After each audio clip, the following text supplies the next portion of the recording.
हमारे साथ मौजूद है नई दिल्ली से बीजेपी की लोकसभा प्रत्याशी मीनाक्षी लेखी। मैडम, आप चुनाव में पहले तो ये बताइए कि आप किन मुद्दों को लेकर मैदान? मुद्दे तो देश के स्पष्ट हैं, जिसमें सुरक्षा जो है देश की वो दांव पर लगी हुई है।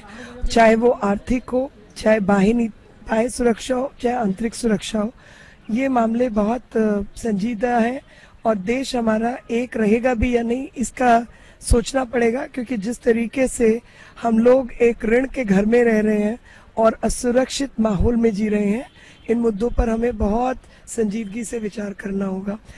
दिल्ली को लेकर, दिल्ली का जो मसला है वो शहरी विकास का मसला है और दुख की बात यह है कि जो व्यक्ति यहाँ से सांसद है उनको लोग गुमशुदा सांसद का दर्जा दे रहे हैं और पूछ रहे हैं कि आप 10 साल कहाँ थे। तो मैं मजाक में मैंने कहा कि आपने इस पोस्टर क्यों नहीं छपवाया, शायद आ जाते।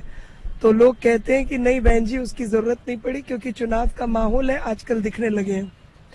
और शहरी विकास मंत्री रहने के बावजूद शहर का कितना विकास हुआ है, चाहे वो पॉश कॉलोनीज हो, चाहे झुग्गी झोपड़ी हो, सब जगह मकान, पानी, बिजली, सड़कें, अनप्लान्ड इंफ्रास्ट्रक्चर, नो इंफ्रास्ट्रक्चर, यही दिक्कतें हैं और अर्बन डेवलपमेंट मिनिस्टर ये रह चुके हैं।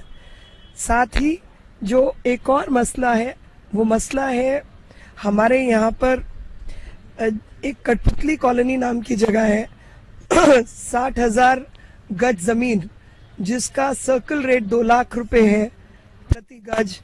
तो 12,000 करोड़ की जमीन को 6 करोड़ 14 लाख में एक बिल्डर को दिया गया है और जिन घरों की अगर आप कीमत आंकें जो दी जाएंगी, उनकी कीमत जो है वो 50 करोड़ से ज्यादा की नहीं है। तो 50 और 6 56, आप इसको दुगना भी कर लें तो 100 करोड़ के अंदर का मसौदा है, जिसके बीच में 12,000 करोड़ की जमीन को हैंडओवर कर दिया गया है। ये एक सीबीआई जांच का मामला है। जो व्यक्ति पूर्व में भी कई तरीके के केसेस में इनका नाम रहा है, जो स्कैम्स हैं, हॉकर्स जो खौमचे वाले हैं, उनको लेकर भी कुछ लोगों पे अटैक हुए, कई केसेस पेंडिंग है, हाई कोर्ट में भी पेंडिंग है। उसकी मैं आपको आज या कल में एक दिन प्रेस करके वो डिटेल्स देने वाली हूँ। आपके चुनावी क्षेत्र में आपकी सीधी टक्कर?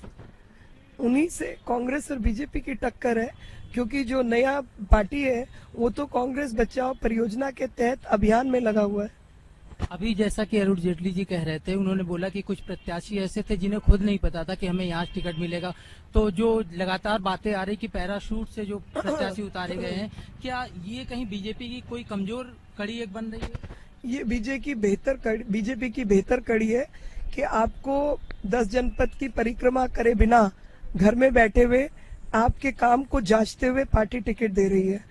और ये हमारी कमजोरी नहीं, ये हमारी सक्षमता है कि सक्षमता को केवल आधार बनाकर उन्होंने कैंडिडेट उतारे हैं।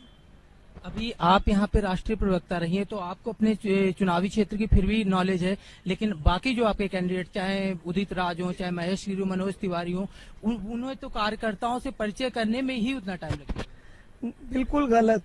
उदित राज जो हैं वो बहुत ही बेहतरीन दलित लीडर हैं, उनके बारे में जनता बहुत अच्छी तरह जानती है और खुद सिविल सर्वेंट रह चुके हैं और इन्हीं के डिपार्टमेंट से इनके सीनियर थे। तो उनके पास इन जैसे जो नई पार्टी वाले हैं उनकी भाई कई सारी हरकतों का ब्यौरा है। रही बात महेश की, Giri ji art of living के इंटरनेशनल डायरेक्टर रहे हैं और बस्ती से लेकर शहरों के अंदर उन्होंने काम किया है और उनको गुरुजी ने बहुत धक्के खिलाए हैं, तब उनको यहाँ तक का मुकाम मिला है। तो ये कहना कि उन व्यक्ति की कोई पहचान नहीं है, गलत होगा। उसी प्रकार से जो बाकी लोग हैं सब अपने अपने क्षेत्र के माहिर हैं और अपनी अपनी जगह पर उनकी बिल्कुल बेहतरीन परफॉर्मेंस है। आखिरी सवाल हमारा कि अभी उमा भारती ने बोला है कि नरेंद्र मोदी अच्छे प्रवक्ता नहीं है, इस पे आप क्या कहना है? ये उनकी निजी राय है, मेरे को इस पे कुछ नहीं कहना, लेकिन हाँ ये जरूर है कि वो बेहतरीन प्रशासन व्यवस्था को समझते हैं और बहुत अच्छे प्रशासक हैं। देश को जो प्रशासन दे सके ऐसे व्यक्ति को ही प्रधानमंत्री बनाया जा सकता है और पार्लियामेंट कोई डिबेट की जगह नहीं होती। डिबेट जरूर होती है, लेकिन वहाँ पे भाषण प्रतियोगिता से अधिक नीति और नियति की विषय होते हैं। कहीं ना कहीं इसमें ऐसा कि उनकी खींच दिख रही है कि उन्हें पार्टी टिकट नहीं मिला उसमें। नहीं, मैं देखिए, उमा जी बहुत प्रिय हैं पार्टी के लिए। टिकट मिलना ना मिलना बहुत कारण होते हैं, उन्होंने भी टिकट मांगा नहीं, पार्टी ने अपना निर्णय देना है। जो लोग को लोकसभा मिलेगी, कुछ को राज्यसभा मिलेगी, बहुत कुछ होना है। पार्टी अपने हिसाब से या संगठन में पार्टी अपने अपने हिसाब से लोगों को जगह देती है। और मेरा उदाहरण सबसे बड़ा उदाहरण है कि बिना गणेश परिक्रमा किए शीर्षस्थ नेतृत्व ने एकाक करके मैं उन व्यक्तियों में से हूँ कि मेरे खिलाफत किसी ने नहीं की और सबने इकट्ठे होकर मेरे नाम पर जो है मोहर लगाई है।